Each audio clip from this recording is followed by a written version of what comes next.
Hi and welcome to Hospitality Huddles. I'm Scot Turner and each episode we'll be uncovering the industry's biggest challenges and serving up the solutions to help overcome them. We're bringing together some of the best thought leaders in the industry and finding some of the most creative minds shaping the future of hospitality from all around the world. They're going to share insights tackling the pain points operators just like you face every day. Hospitality Huddles is more than a podcast, it's a community of passionate individuals who appreciate the art and science of hospitality and want to help answer the difficult questions. If you like the show, one of the best ways to support us is to hit that subscribe button and leave a review. It's only going to take a couple of minutes and it really does make the difference. So let's get on with today's episode, and all that's left to say is welcome to Hospitality Huddles, where hospitality meets conversation, one huddle at a time.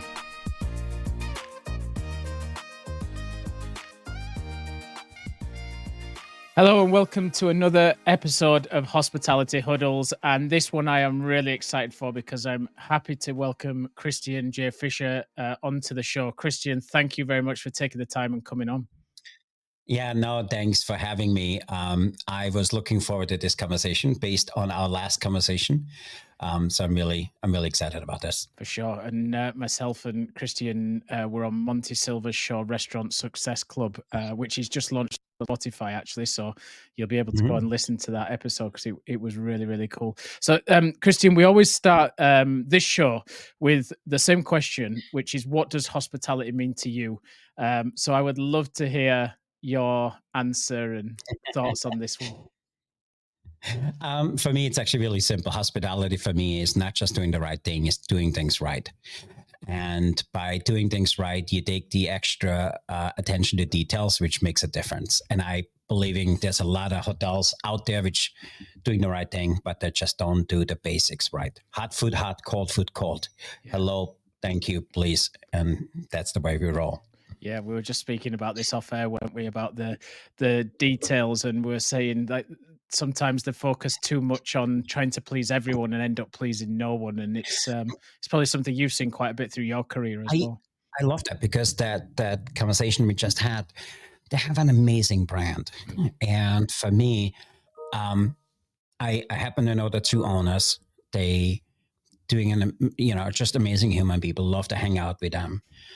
But when I go into the hotel, I don't see that. It's totally different from who they are. And I honestly believe that's why they struggle, because it's hard to live two professional lives. If you are who you are and you bring this into your business, it makes you unique. It makes you, a disruptor. It makes you, just stand out. And they just amazing people. And the hotel is boring. Yeah. And I hate to say it that way. No, it's true though, and it's funny. I worked for a business before I set up my Ardent Hospitality, and we were our sole focus was looking at disruptor brands, and it was brands who just wanted to come and challenge what was being done and what was happening in the market. And I think that we know the hotel brands out there are very good at cookie cutter, but it's not going that. The market, it doesn't seem to be going that way, does it? People want more experience. They want people to think differently as they do it. Yeah, and I also feel there's so many hotels out there. I'm not sure how many there are, but there's very few which stand out. And for me, it's like everything else. It's like building a following. They need to know what you're against, so you know what you're for, and so they can support you. Yeah. 100%. Yeah, definitely. And Christian, I'd love for people to hear about your background and how you got to where you are today, doing all these different companies and looking after all these amazing projects. Yeah, it's actually a very short story. No, I grew up in Austria, so even though I'm in the US, I'm a native Austrian. Grew up in Austria. Went through a 6-year culinary apprenticeship. Had by default my first partnership in a restaurant at the age of 19. Then I had this company named Nestle came and said, "Hey, we love what you do and the concept. Can you come and recreate it in the US?" I first didn't know what to say. A few days later, I said yes, and I came to the US, being 23 years old, not speaking the language. And for me, it was a new start. And building that brand we had here with Nestle was an amazing opportunity. I had the opportunity to work in a lot of different countries with them. It also allowed me to learn a lot about what I'm teaching today. That it doesn't matter if you're in Japan, if you're in South Africa, or if you're in Greece. The problems are very universal. And then from there, I worked with them for 20 years. They offered me a position to go back to Austria. And at the time I was married. And so I said to my wife, hey, we have an opportunity to go back to Austria. What do you think? She said, no. And so I had, I'm a committed husband. So I had to find a job. And actually, one of my companies I supported at the time said, we were waiting for you to come to us. Can you run this culinary department for this company? And I did. And that company eventually became a $4 billion company. And I was the chief culinary officer for them for almost 18 years. Ran, a $2.5 billion budget, ran 6 different departments. At the height, we had 46,000 chefs working, and we were responsible for them. And the business really changed. And I love what I did. I didn't like who I did it for. And then COVID happened. And as COVID happened, I took that as an opportunity to go to the leadership and say, I'm not happy. I don't like what I do. Not telling them, they were the problem. So I said, hey, I'm just not happy anymore. I was able to get out of that contract with not owing anything, but not getting anything. And I always had side hustles on the side. And on my drive home from that meeting, I called a really good friend of mine and said, hey, this just happened. And he says, okay, I have my clock going. You can pitch for 5 minutes, and then you got to tell me what you're going to do about it. I was like, oh, shit. Nobody asked me that. So I tried to pitch for 6 minutes, but he cut me off, and he says, so what are you going to do? And I said, I'm not 100% sure. He says, where are you? And I told him where I was in my drive. He says, okay, you're 20 minutes from my house. Come over to the house, and let's come up with a solution. And from there, we started our first partnership. We started a GPO, and through this, then it became 3 GPOs, 3 restaurants. And on the side, and you and I talk about this a lot, I seen how many of my friends struggled in the culinary industry. We started a support group. We called it a Culinary Executive Mastermind, where we come together and we teach you the things we have learned, the things we had to overcome to make sure you can succeed. And that became a mission. And as we started doing this, my partner, Joe, at the time, we did this 2 meetings a month, and those meetings on 3-4 hours because we wanted to help everybody. And if somebody said, I don't know how to do food cost, I said, don't worry about it. Joe and I got together. We wrote a manual on how to do food cost. And then we said, hey, we need to teach them. We recorded a program, how to do food cost. Yeah. And then people said, we need leadership. Don't worry about it. We went back, recorded a leadership training. And so we have 9 trainings now out there on digital platform. And then now I have a consultancy where we help people working now with a company out of Spain, which makes a really cool product. It's an encapsulated oil molecule. We help them to get a foothold here in the US. We work another company out of Singapore. We have another company out of India. So we became this tech company. And my partner and I have been always really interested in how can we drive the industry forward. So now we have a national agreement for a fully automated coffee system we sell worldwide. We just signed an agreement for an automated pizza dispensing unit for worldwide. And, he has 26 businesses. We have 9 together. And that's how it started. I mean, there's a lot to take away from all of that. Where do we start? Let me start with one that I with a topic that I love to talk about. And as we spoke about before, I spent 5 years in the Middle East. I've come back to the UK now. But what did you learn from moving to the US from Austria? Because it's such a big change, isn't it? And I talk a lot about how moving away for those 5 years and being on my own and having to survive made me a very different person today. That's a really good question. I mean, for me, the hardest thing was I took French at culinary and I took Russian because I thought it was cool, and never really used any of them. But as I came to the US, I think the biggest thing was for me the culture change. Because in Europe, if you're in the hospitality industry, everybody went to school to serve food. So it's a profession. Here it's a hobby. And for me, that was tough. And then also, I think we have a little higher expectations in Europe from ourselves and for the people we work with. In the US, it's an entry level industry. As long as you haven't really committed any big crimes, you can find a job in the food service industry. Not speaking against that, because people need second chances, but it's an entry level industry. And for me, that was probably the biggest change, coming from a culture where everybody was very professional, everybody knew what it is, starting really on an entry level. And then also the clients are different. As we had my first restaurant here in the US, we were in Woodbury, Connecticut, and I was classically French trained. My partner also, so we had this restaurant, and we want to teach them real European cuisine. Nobody came, and the whole idea, build it and they will come. They didn't. We sure built, but nobody came, and across the street, we had a very successful French restaurant. The owner was Bernard. So Bernard came over. He says, "Oh, you're doing it all wrong. This is not Austria. This is America. Credit card."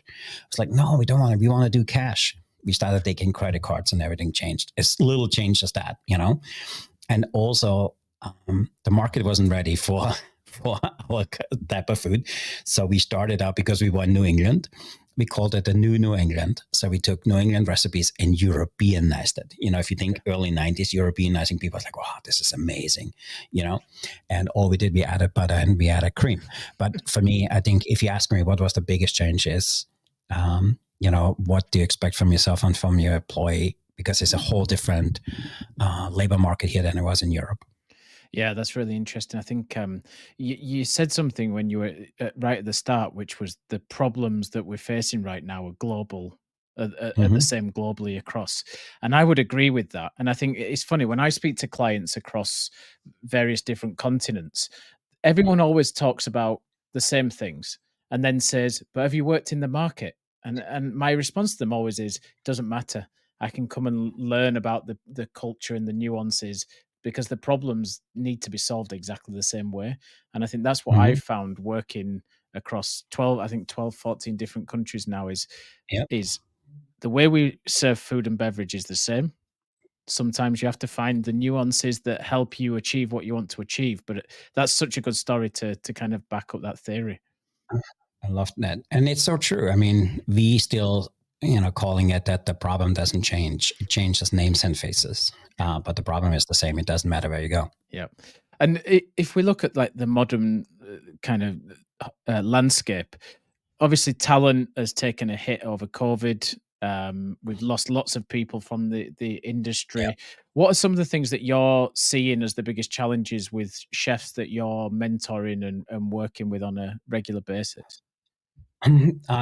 For me, by far, what outweighs everything else is not just mindset and self belief. Chefs think that's the only thing they can do.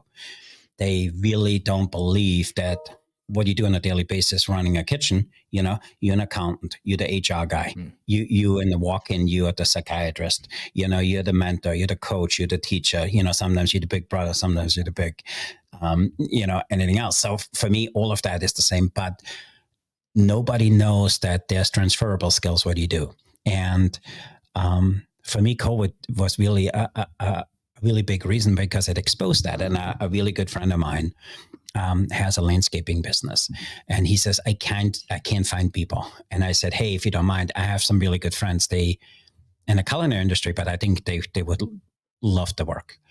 And so I connected them with a few people. A week later, he came back and he says, "Christian, you guys changed the whole outlook of chefs. I don't know, what the F chef means, but I know the guys you sent me, they polite, they know how to deal with client. If I tell them, hey, we need to have 2 inches of mulch, the guy sits there with a calculator figuring out. He says, I never had to teach him all of that. They know all of that. They knew math. They were good. The place was cleaner than we got in there, or the basic stuff they did right. And I says, damn right, because chefs is, and because we deal with customers all the time. Of course, we're good with customer service. We good negotiating because we have vendors come in the door all the time. And all of those things, chefs feel just because I'm a chef, that's all I can do. And I think they need somebody who becomes a cheerleader and said, hey, you do this and this is a hobby. You can build a business around it and make this your side hustle. Or you can teach people that skill you learned over the last 30 years and help them shorten the learning curve. And because people pay for speed and they pay for convenience. So if you can do this for anybody, you can build a business. Yeah, and it's really important, isn't it? Sometimes with chefs, I think it's that's what drives me insane sometimes about hotels is they have this real estate that isn't working, and they have amazing talent in the business, and instead of just going, guys, like here's a space for free, let's do a revenue turnover. You're successful, we're successful. They always start looking at it and going, okay, well, actually, we could get some rent out of that, and that's pure profit, and I don't have the headache of looking after it. But it's that inspiring chefs who are, like you say, are great business people, really entrepreneurial. Giving them that platform can really help. Look at Gordon Ramsay. The first where he started was hotels, and then he grew from there.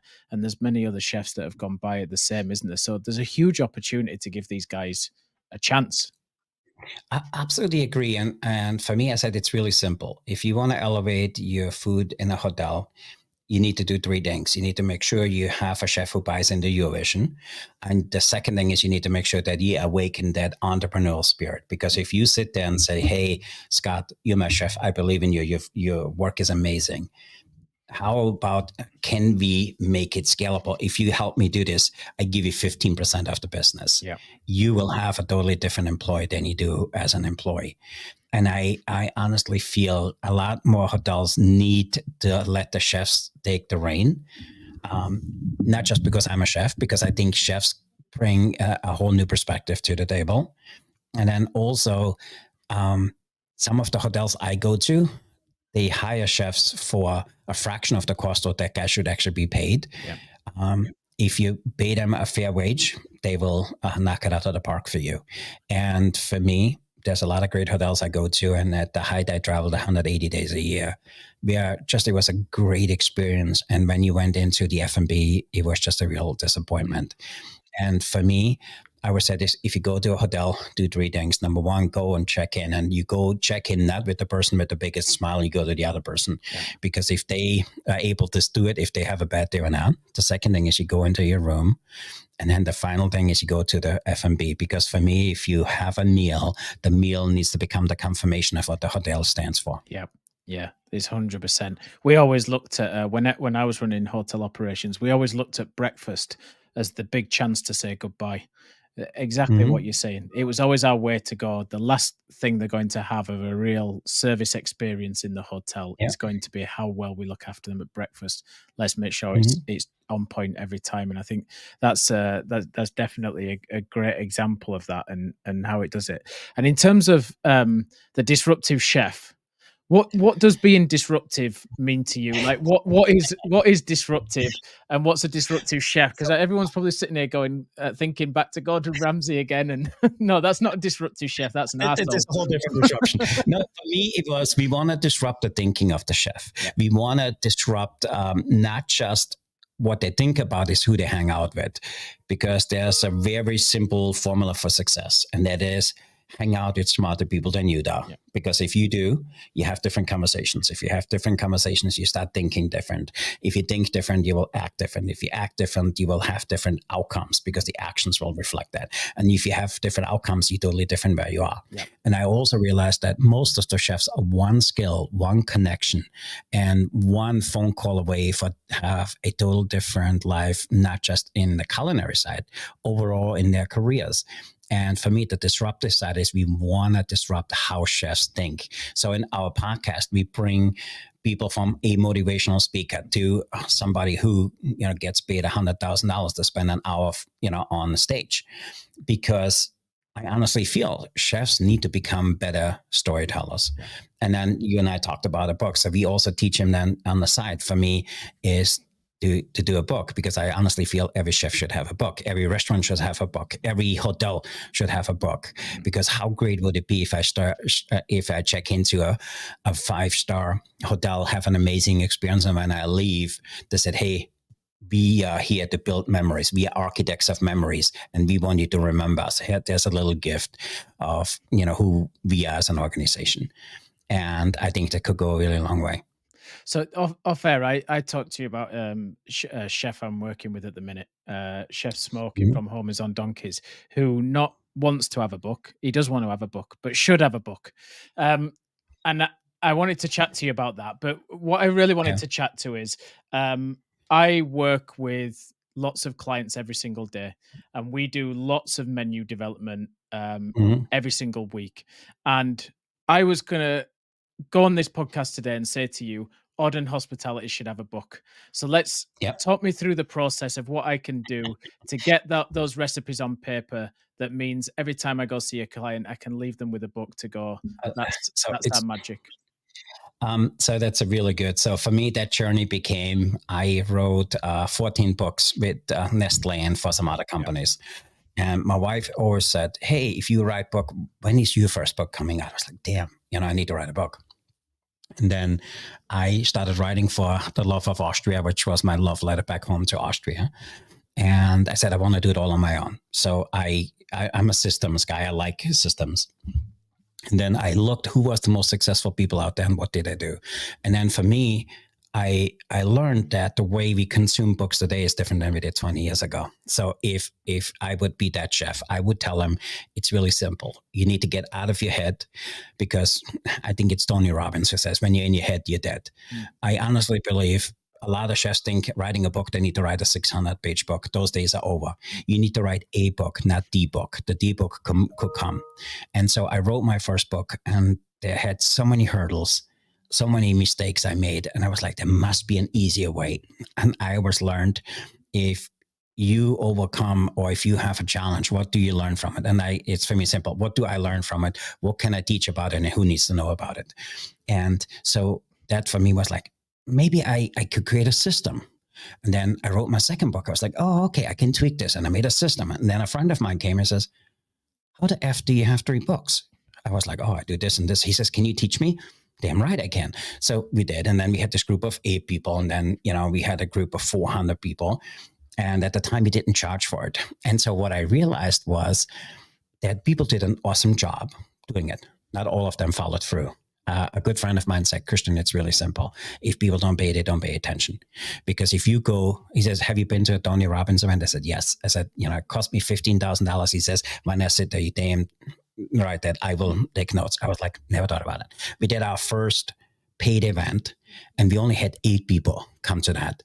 And out of the 8, 7 of them finished the book. I was like, The next event, we had 34. 28 of them finished the book.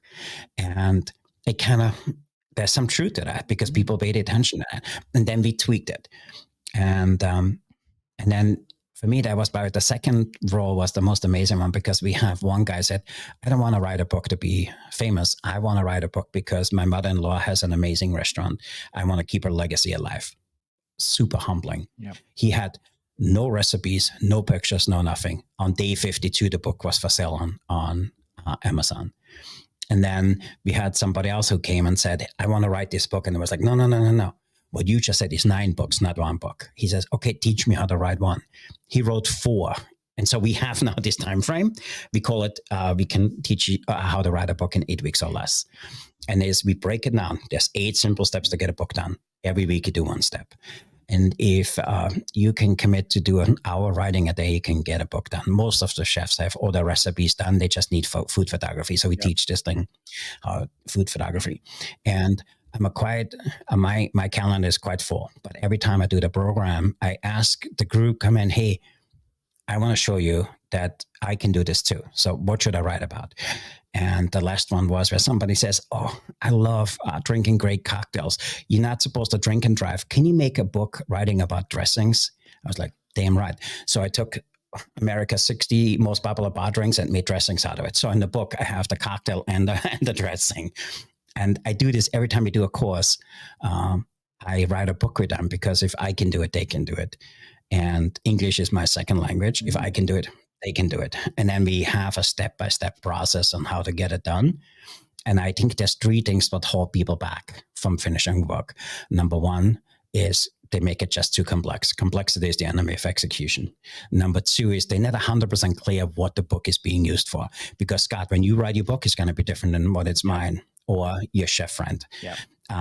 You need to be really clear what the book is being used for, and that will help you in doing it. And finally, we all need a group which holds you accountable. I always use my kids as an example. My very first car was 6 years older than I was. My kids drive a nicer car than I drove at 35, and they just started driving. We will do more for others than we do for ourselves, and we want to see others succeed. And being with a group which leads you on, which holds you accountable, which says, hey, you can do it. Let me teach you. Let me help you. You will get the book done. Doing it on your own, it took me 7 years. And the data proves that. The average author spends between 7 and 15 years to write a book. They spend between $4,500 to $150,000 to finish a book, to sell less than 500 copies. So we want to teach them that a book is a business card and how to use your business card. And going back to the guy which wrote 4 books, he has 9 cents, and he did the program 18 months ago. And he made over $400,000 the first year on his books. And if you go on Amazon, he probably sold 600-700 copies, because we teach him how to make money on the side with all of that. So for me, I know that's a long answer to the book. But I honestly believe everybody needs the book, because there's 2 things a book does. Number one, it makes you an overnight, I don't want to call it celebrity, but it makes you an overnight expert in what you talk about. And the second thing it does, Scott, is it exposes who you are. Because if you go through life with shortcuts, you will never get your book done, because you can't get a book done with shortcuts. If you don't ask for help, it will take you forever to get a book done. So a book exposes who you really are. So for me, that's the best thing about it. For me, if I have an opportunity to hire somebody, same skill set, same money, same background, everything, one guy wrote a book and the other one doesn't, I'd hire with a book, because you know what? He knows how to finish something. And for me, that's the greatest thing about the book. Who cares about the book? No, 100%.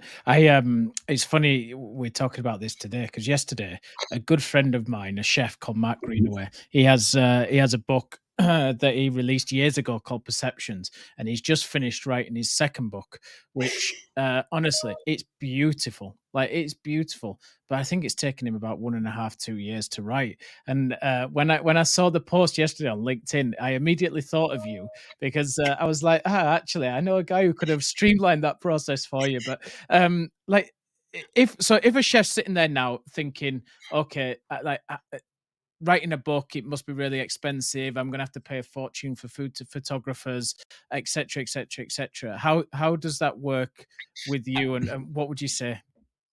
I think that's, again, perception. So you probably have something with you, which is this device. Yep. And for me, my newest book, which comes out on Friday, is Culinary Kung Fu. And so what I do is actually I speak into the phone. I call it my half-hour rant. When I pick up my daughter from the dance studio, on the drive there, I just rant about my subject. Yeah. I come back home, I plug it into Grammarly, because my grammar sucks. And then I ask it to concise it. And then I go through it and make changes. And my page is done. 2 pages, 5 pages, whatever it is. And then also around food photography, my book we launched 4 years ago. I took all the photos with an iPhone 6. It's actually really simple. Food needs 3 things. You need good lighting. You need a tripod, because a lot of people think they have a lot sturdier hand than they actually do. They don't. And then what is the story the food tells? And people think they need to have this picture of this finished, really elaborate dish, which is when somebody looks at that, they get overwhelmed, because I can't do this. This guy's a professional chef. I'm not. So if you take tell a story with that picture, it could be halfway through it, 3/4 done. It has a lot more impact and a lot more power. And you could do this really, really simple. And you could, and we always make this joke today, if you want to do it everything yourself, you could do it with a system for less than $500 writing yourself a book. And then, if you want to get fancy on the cover, you could hire somebody to do a cover, but you could do an amazing cover on Canva today. So you could do a book really easy, very inexpensively. And for me, when people write a book, they have the 5 whatever you want to call it. I call them obstacles. Number one is I don't have enough time. That's not true. I don't have enough money. You know what? That's not true. I don't know how. I don't have the technical skills. No, not really true, because you could do a lot of things. The fourth one is my wife, my spouse, my significant other doesn't support me spend that much time. No, not true. And, and so we can have all those obstacles overcome. Writing a book is really easy. And I honestly feel we have this really simple exercise, what we start. We call it, what is your superpower? And the exercise goes through, have you ever heard calling your 3 best friends? No. Have you heard that philosophy? No. So it's really simple. If you want to know what you're good at, you call 3 of your friends. And they can't be family members. They need to be good friends. Yep. And you call your first friend and you ask him 5 times. So I say, Scott, you and I are friends for 20 years. Why are you friends with me? And the first thing is going to say, Christian, you're quirky, you're kind of weird, everybody needs a weird friend, and you are mine. I said, really, why are we my friends? And you ask 5 times, why are we friends? And they would say, you know what? Every time I need help, you always pick up the phone. You're always in a good mood. You lift me up every time I call you. Thank you. It's super humbling. You call your second guy. And then that's what I heard. My first guy was Jason. I called my second one. His name was Mark. And he said, you know what, Christian? You are one of those guys. Every time I ask for something, you go out of your way to help me find a solution for it. It's like, shit, I never really thought about that, And it's really humbling when you hear that, why they friends with you. And then you go, he says, what do the people ask you for help? And for me if you go on my YouTube, my personal Facebook, I post about Austria. I'm very proud of Austria. And they're saying, oh, it's so beautiful. What do you guys eat? I was like, we eat peasant food. We're not that fancy, And I always make the joke with Wiener Schnitzel. In Germany, it's a Holstein Schnitzel because they put gravy on it. Yeah. In Austria, it's too heavy. We are light, we better. We just put a lemon slice on it. But if you go to Italy, they call it a Milanese because they put salad and tomatoes on it. It's really simple food. And people said, oh, can you teach me how to make a great Wiener Schnitzel? And I heard this all the time. And we have a dessert. It's called Kaiserschmarrn. It's the king's pancake, if you translate it. I got so sick of people asking me, I said, I need to write a book because people are asking me, and then they can't pronounce it. And it became one of those things. Write the book what people are asking you for. Yeah. Yeah. That's really interesting. And in terms of the book, I mean, listen, I spoke to Jay Ashton and he thinks every restaurant should have a podcast. After listening to you, I think every hotelier should buy a chef a spot on your course to write a book, because I've worked with so Alan Ducasse, I've worked with Dominic Ansel, I've worked with Frederic Vardon, I've worked with Greg Malouf. All of them had books, and there was nothing more proud than gifting someone a book that was signed in a restaurant from the chef. It was just one of those things that was always, as a front of house guy, it was like just a super way to make people feel special. And it's got that, hasn't it? I love that, Scott, because you're spot on. You could give me a good bottle of wine, which I know it's $100, or you could give me a book. I know you worked on it really hard for 5 years. Yep. You know what? I will cherish the book forever. Yeah. And for me, I just think every chef, every restaurateur, everybody needs a book, because there is a challenge you have to overcome. There's something you have to teach. And if you do this via book, it could be a 50-page book. Yeah. Because if people read it with their own language, they elevate you as the expert because they thought you taught them, and it will allow you not just reach them in a different level, but support with them or connect with them differently than on a podcast or a conversation. And I do think everybody needs a podcast. Jay converted me, so that's why we have what we have. But for me, I feel everybody needs a book. Because if you really want to know what that person is all about, read a book. How do they write? What are some of the languages they use? You know who they are. And a book should be an extension of who you are as a person. So how many books are you up to now, Christian? So Friday is number 35. Wow. And so we have a habit of writing 4 books a year. And in addition to that, we write 4 ebooks, which are up to 100 pages.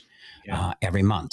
So we putting out 4 ebooks a month, 1 real hardcover shelf book every 3 months. There you go. That just goes to show. And in terms of those books then, so that could be anything from almost a journal to a recipe Mhm. book to So stories. we make it really simple, because if you bring people into your world, so for me, I think, Scott, you need a book. And your need book it's really simple. You help people to think like an entrepreneur, because sometimes it's missed in the industry. And when you write the book and you teach them your principles, we tell people, hey, you need a low content book with it. So number one, you need an ebook to go, because people consume books differently, because you want to make sure you live on this. Yeah. And then the second thing is you need a journal, because to record what you just learned. Because I honestly believe if a life is worth living, is worth recording. And the average American currently buys 11.7 journals a year. So if you have a journal on how to record the journey, what you just went them through the book, if there is one or two principles in there which you help them discover, they need a journal around that, because this is my leadership book, this is my mentorship book, whatever it is.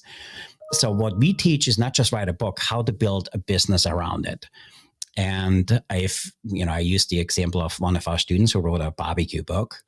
Eventually, he linked, we call it an interactive book, where every ingredient, every technique is linked out.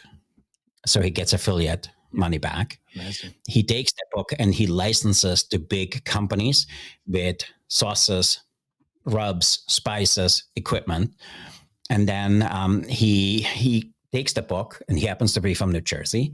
He went to a group called Just New Jersey, which is, they do everything New Jersey made. He became the spokesperson for them. And they told him, you know what, you need to write a book about New Jersey seafood. He says, I don't know anything about seafood, but I can write a book. And now he's a chef by trade. Yeah. And now he's the go-to guy about all things New Jersey.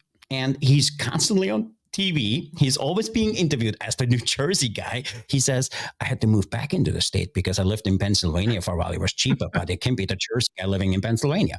And, it's that simple thing. And he's amazingly good at it. And I guess the next thing on this is, in terms of that thing that you were saying about chefs and storytelling, there's a whole piece there in terms of, if you know that's going to take 8 weeks, there's a real piece, isn't there, about telling the story along the journey and using almost as you ramp up to launch. Because as you were saying, the smartphone is there. You might as well document it as you're doing it, because that's so powerful as well. If you sign up for our book writing course, in the mail, you get 3 things. You get a hat, The second thing is you get a pen, because every book has, or our program has a big different look. You get a pen and you get 2 journals. Number one is your daily habit journal, because they will need to change in order to write a book. And one of them which lets you record what you go through, because that will become book number 2, 3, 4, and 5. Yeah. Because when you write your first book, and I call it our star student, which wrote the 9 books. He says, oh my God, every time I write a book, there's 3 other ones come. Hey, Christian, I have 9 on the shelf. There's 6 more halfway done, because I learned something. I practice what you preach. I write a book about it. Somebody said, somebody needs to do that. He says, damn right, somebody's doing it, and that's going to be me. I write a book about it. And, it's just amazing. And that's as simple as it is. And you need to be clear, as we said earlier. Is the book being used as, hey, I want to be able to sell 5,000 copies? I'd rather have, use that book and license it to 20,000 people than selling 5,000 copies. Yeah. And then, and there's a few other tips and tricks we have learned over time to build a really nice sized hustle around it. And there's one tip we use. I can show you one little thing which takes 6 minutes. And I can guarantee you to make $300 a month by not doing absolutely anything, just making that switch in the beginning.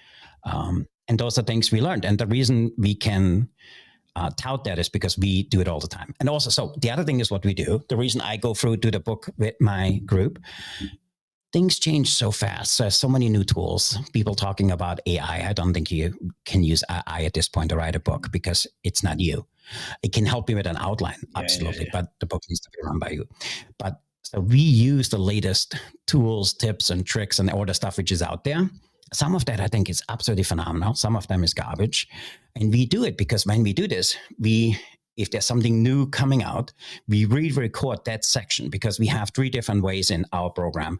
The one, we call it DIY. You watch the videos. There's 16 videos, and it teaches you exactly how to get a book done. Yeah. If you need a little bit more hand holding, we have an 8-week course where you get me for an hour every time we log in, and you actually get a marketing guy for 2 hours because marketing is key. And his name is Eric. So he comes in and he does his training. And then we have our final step, our what we call a hijacker offer is really simple. You give us all your crap, and in 8 weeks, we give you back a finished book. Not only do we give you back a finished book, we give you a book with a full e-commerce website, marketing, all taken care of. You just need to go out there, promote the book, and it will sell itself. Yeah, that's amazing. And I was going to ask you next about marketing, because how many people would do this and then it'd just sit on the shelves? And one thing that being active and producing content every day has told me, and this, to go back to both of our friend Sean Walchef, no one's coming to tell your story. That marketing piece is often something chefs don't get too involved in. So it must be a real focus to give them those skills. And how amazing an opportunity is it to learn them? Yeah. And for me, I learned that I love marketing. I'm not good at it. I have somebody on my team. Her name is Mackenzie, and Mackenzie does my digital marketing. She's amazing at it. She loves doing it, and she's much better at it than me, and has a lot more success on it than me. So sometimes, we need to be honest with ourselves and seek out those people which can help us if we can do it on our own. Yeah, for sure. And then last question on this before we move on. If someone's sitting there and going, okay, we come and do the course and we do 8 weeks and I do it every single day and we produce it and we're ready to go. Like, I have to get the capital up to invest to get all these things printed. Tell people about it, because I learned about this and I learned about the process that goes into this now about 2 months ago, and I was astounded that this was something that's there, because I always just thought of you have to pay a fortune to get 10,000 books printed and they're going to sit in your loft until you sell. That's a really good thing. Those is the day of the past. Now you could partner with a company which prints it for you on demand. They print it where you want. So mine are printed in New Haven, Connecticut, because I'm in Connecticut. So printed and made in the US kind of thing. And they will carry all the inventory. They will send it to you. There's also a platform if you want to have a hardcover book. They do that for you, same format. Electronic. Today, for me, I always run out of copies because we'd rather have 25 copies of each of them here in the office. And I just order myself more. They show up 4 days later, and no inventory, no upfront cost. But the key is with everything. The moment you don't work, the book doesn't work. So you need to actively spend some time promoting it, talking about it, and get it out to the marketplace. And we tell this very little thing: when your book is done, buy yourself 100 copies because you can buy it at a discounted rate. And then all you do is we keep it in the back of your car. Every time you drive by a library, you take 3 copies, you walk in and says, guys, I'm so excited. I wrote a book. I want everybody to know about it. Can I leave you 3 copies? And, they first of all, they flawed because nobody ever did that. They need to search it out and do it. They're super excited about it. And then the other thing is it gets you in, and then they will say, hey, I had this cool guy here. Do you know this guy from town wrote a book? You should read it. And my wife always laughs when she goes to my local library. She says, your damn books are never there because they always rent it out. And it's a simple thing like that. It's a human connection. When my daughter gets her teeth, the braces tightened, I come back and I leave a few books. And it becomes one of those things. It becomes a conversation, and it allows people to kind of get to know you. I love that. The thought of having a book in a library would be is so cool. I always remember going into I think it was when I was in Malaysia at the start of the year, and my kids love books. They're drowned in books. The nana's a librarian, and we went into this huge store called Kinakioa, and it was huge. And I remember seeing, I think it was like 5 chefs I'd worked with, books sitting in a store in Malaysia. And I was like, that's just so cool. So it's brilliant to think of that you might be able to do that. So it just goes to show, though, doesn't it? Like, back to that bit about disrupting, back to that bit about like what I talk about a lot, which is thinking differently. Thinking differently and going, let's just go into a library and drop some books. Let's just go into it'll come back and help. It'll come back and pay back. I was, and then, you come back a week later and you say, hey, can I check out this book? And they say, oh, it's not available. Yeah. It says, can you print it out that it's not available? And you post it on Facebook saying, my book, Yeah. they're so popular, you can't even get and rent them. And, it's people buy from people. Yep. And this is a relationship industry. Yeah, for sure. And then finally, Christian, if we can just touch on it, because I'm an ambassador at the Burnt Chef Project, and it's a huge thing in the industry right now, especially from COVID. Like working with chefs, mental ill health, well-being in the industry. I guess what are you seeing from your side, and what do we need to learn? I mean, that's a really good question. And that alone, I think we need to do another show on this, Yeah, because sure. I honestly believe we need to do more around it. So for me, I lost over the last few years more than a dozen of my really good friends because of some mental challenges. And everybody goes through something. Sometimes chefs are not really good in sharing that. Yeah.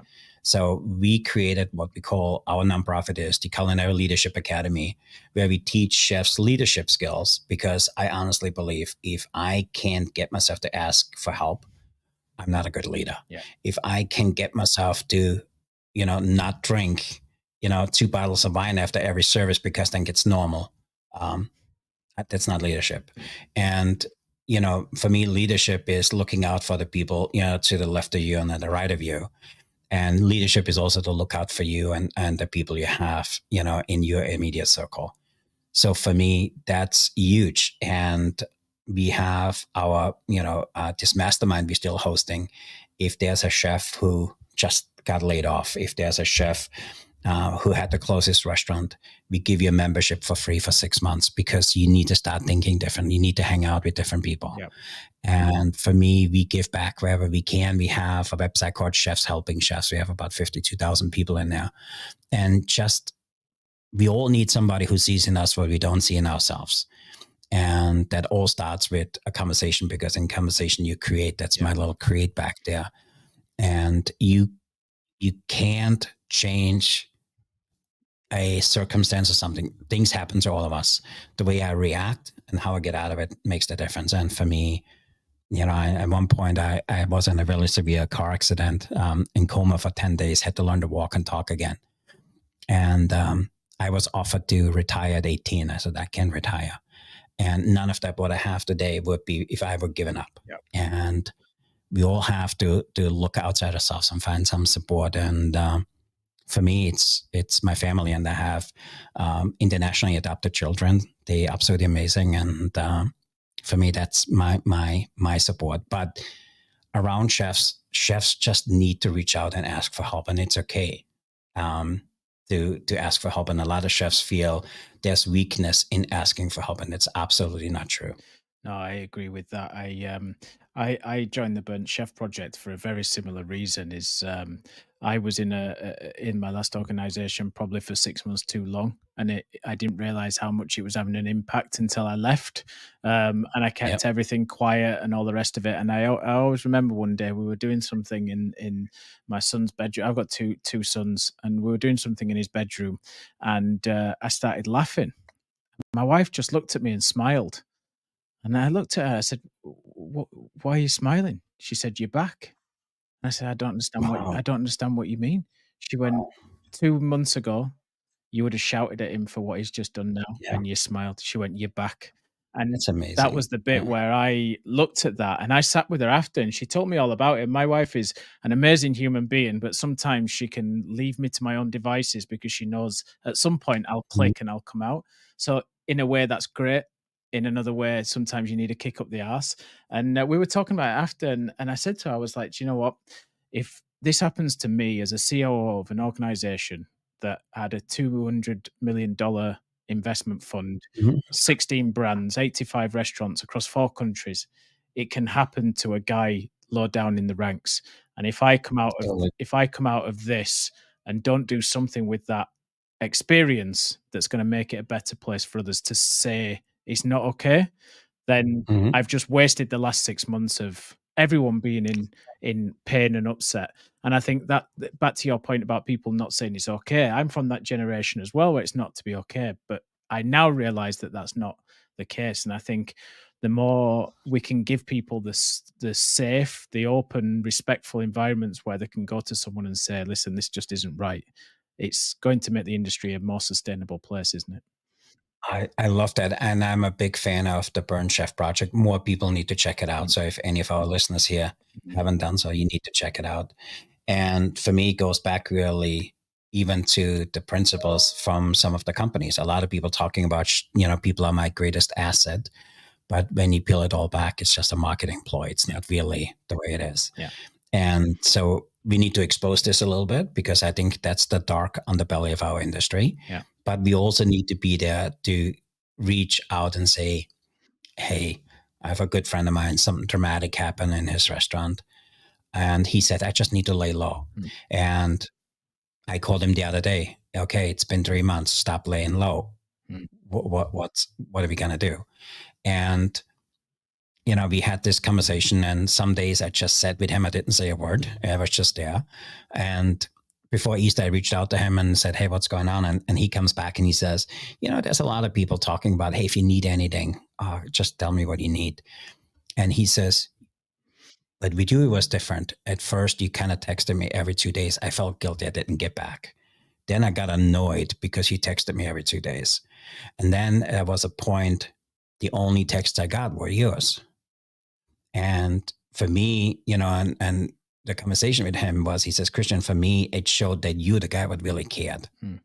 And for me, I didn't mean to do it for that. I want him to be there, because sometimes, a text can be annoying. And I send some obnoxious stuff, just to try to cheer him up, But we all need to go beyond that, because we're all really good in trying to support out.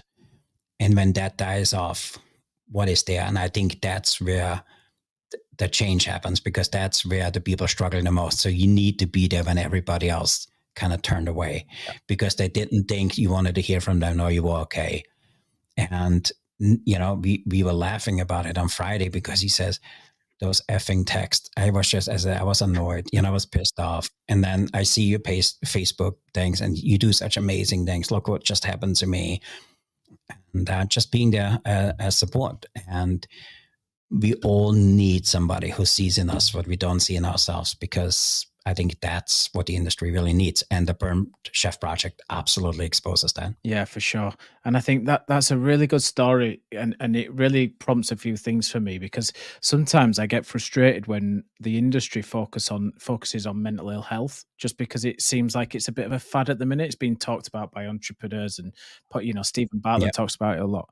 And I think mental ill health is one thing, and we don't do enough to train our people how to deal with that and how to signpost properly, and that's an industry problem that needs to put mental health first aid as Totally high on the agenda as physical first aid.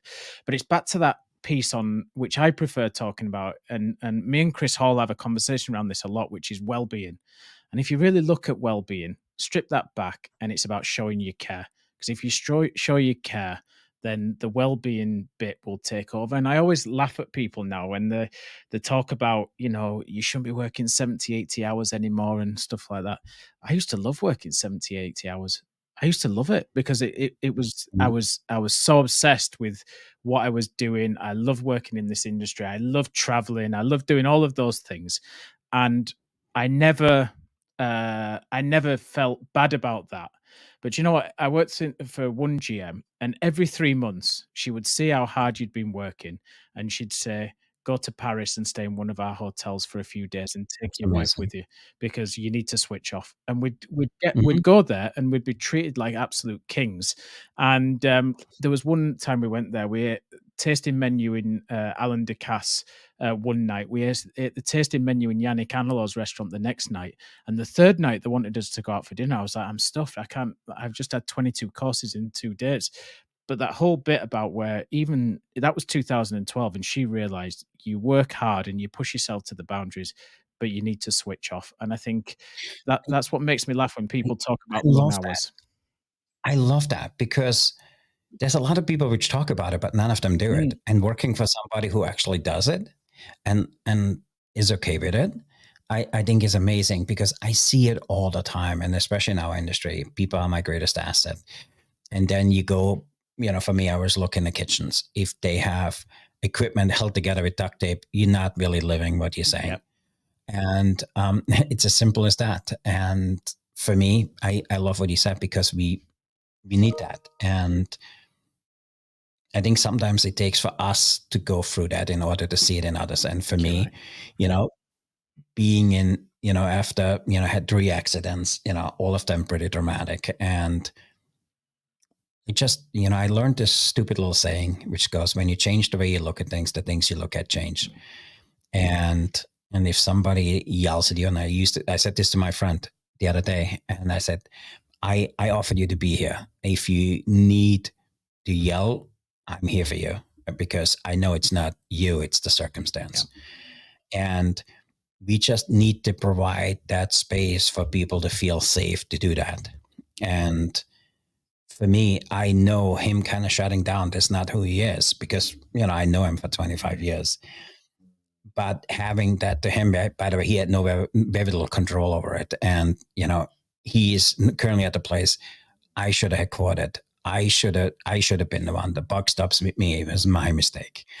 And, but we all need help around it. And there's a lot of support around it. You just need to raise your hand. And there's somebody in your circle who knows somebody who can help. And for me, it all starts with that simple thing. We all start in conversation. And, I say this a lot. For me, actually, I have it written down here in my journals, because when I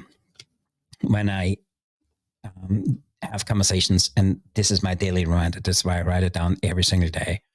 I call it the 5/5.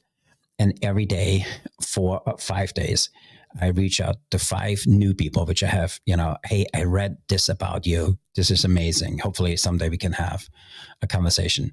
Just reaching out to 5 new people. Then I reach out to 5 people to reconnect. And this morning, my digital marketing person, I said, oh my God, this guy, Chris, came to mind. I need to call him. And I called him, and I used this corny thing that I said all the time. And I leave him a message, and I leave him more than 2, and I don't hear back. I tell him on voicemail, hey, I just realized I work a lot harder in this relationship than you are. So whenever, gets a call back all the time. Yeah. And then I reach out to 5 people which need support, and not just support in what they do. Hey, what's really going on? Mm-hmm. How can we help you? And then I reach out 5 people. I used to call it the mentor, but it's really to motivate. And because I see people when they're in a slump, I call them and say, hey, what's really going on? And I says, hey, you know what? I just met this guy, Scott. You got to see this guy does amazing work for hotels. We should copy all his shit and do it for the restaurant industry, because it's the same. It's the same stuff. This guy has the right mindset. He does the right execution. Let's do what we do. And come on, let's watch a video of his. And it's sometimes as simple as that. And then I reach out to 5 people where I would say, hey, Scott, I followed you for now for a few weeks. We want a podcast together. Mm-hmm. I absolutely love what I do. I feel let's have a conversation, because we're starting conversation once every 2 weeks, because I know in 6 months we're going to be partners. We got to collaborate on something. And it's as simple as that. And for me, it's the single biggest impact anybody can make in their life, 5/5. Well, that's probably the best place to finish and leave people thinking about that, because that's something I'm going to go and put out, because I try and connect with new people every week for the same reason. I want to expand my mind. I want to play with people ahead of me on the game. And, I always say to people who talk to me about it now is don't underestimate how many people will say yes to help, because people feel good to help. So always look at those people ahead of the game and go, what can I learn from you, and all the rest. But also do the whole bit. And I've changed the way I phrase this after we were on the podcast with Monty now. He'll probably tell you about it. He'll probably tell you, because everybody now, including my kids, every single day, I said to my kids since that show, what can I do to help? And I say it to everyone. Sure. And it really touched me. And I want to, I want to just say that is, whenever you reach out to people, always do the same words. What can I do to help?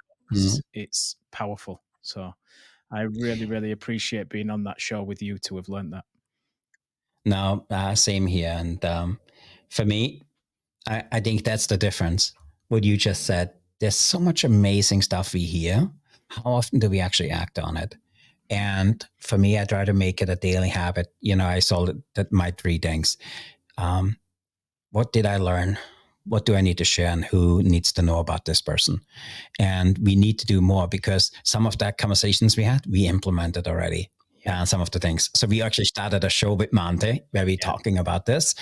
And I honestly feel, if you have conversations with the people and people act on it, by the way, it's super humbling that you say that you did that for me, but it shows that for me, you are one of my collaborating people, because I know, Scott, in 6 months, you and I are going to do something together.